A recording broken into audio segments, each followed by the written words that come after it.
glad he doesn't watch your neighbours. Oh, you hit your phone. Please welcome our next act to the stage we're finding from. It's Mr. Jack Bartlett. Here he comes. Massive round of applause. How are we? Yes, I did it! Are we well, everyone? Are we enjoying our night?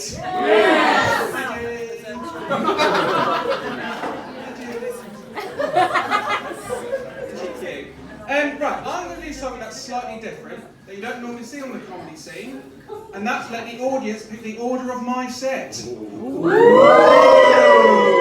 Well done, Panto crowd, for joining in. Well done.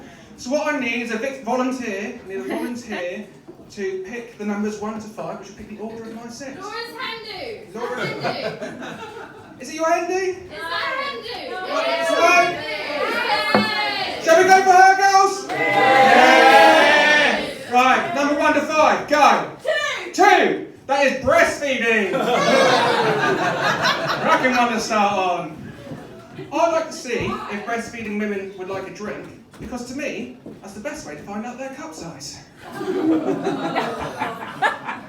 My girlfriend told me that she burnt over 1,000 calories a day breastfeeding her twins, and that could have been up to 2,000. She let me and my brothers have a go.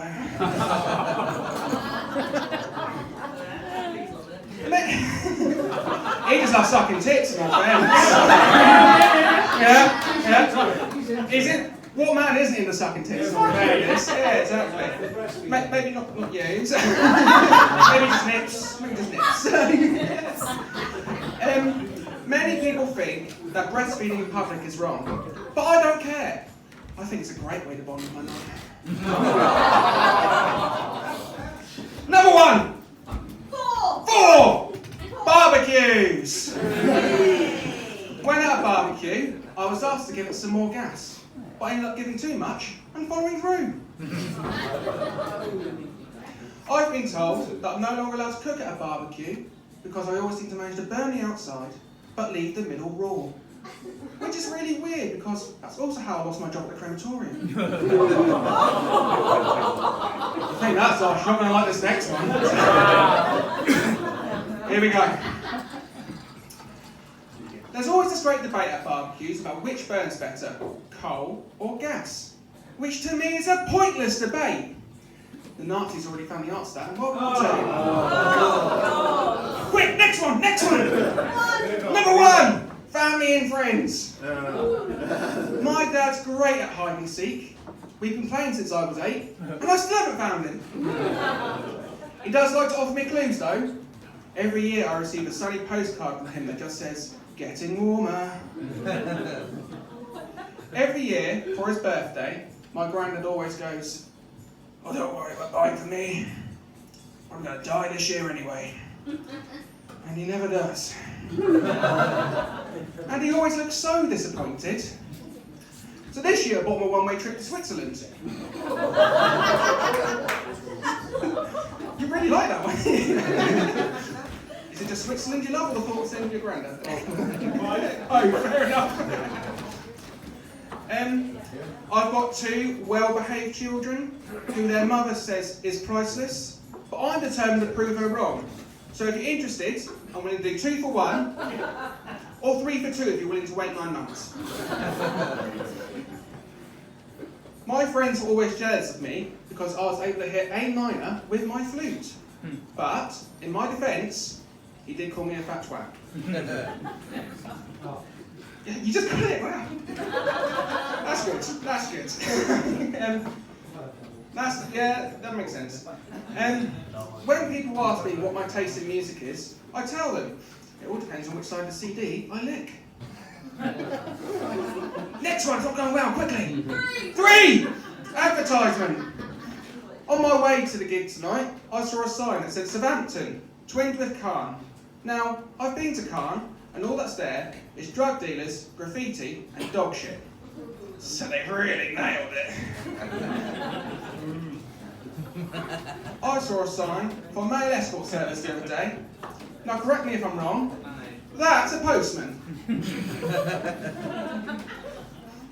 I saw my dream home in the estate agent's windows, and they told me that it cost me an arm and a leg to buy. But luckily, I live next to a graveyard.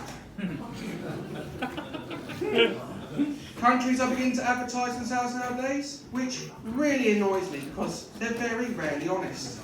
They're always like, come to Scotland, where the views are great and the people are friendly.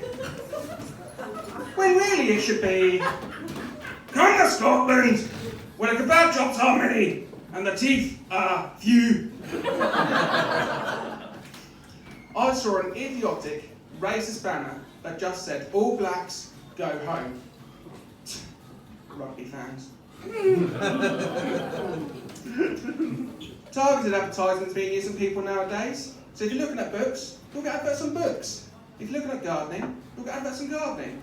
Or in my case, if you're looking at ways to make your family closer, you'll get adverts on incest.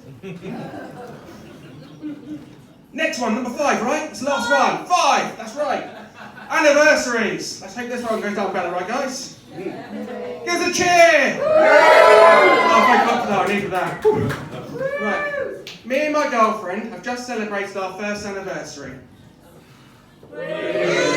Fucking hell, pitchy cheers.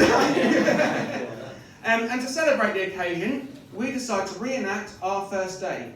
So, we went for a drink, went to the hotel, shagged the night away, had an awkward breakfast, and then she went home to her boyfriend. I know a couple that have been together for 69 years today. They celebrated by eating each other out. When on a romantic meal out with my girlfriend, she thought that would be a good idea to say 3 things that we love about each other. And she says that she loves me because I'm kind, caring, and funny. Now she caught me off guard with this, so I had it round for inspiration. And I ended up saying to her that I love her because she's delicious, tangy, and a great Coke taste with 0 sugar. Shit, shall I leave you on one? I'll leave you one, hopefully a good one, this will be interesting. I find it weird how you can do certain things at some ages, but not to others. Like for example, if a 4-year-old runs around at the beach in just their knickers, no one bats an eyelid. But when I do it, I get asked where I got a 4-year-old's knickers from. You've been great, have a good evening. Ladies and gentlemen, Jack Bartlett. We have 2 more acts left here this evening. Please welcome to the stage our next one is Mr. Matt Roseblade.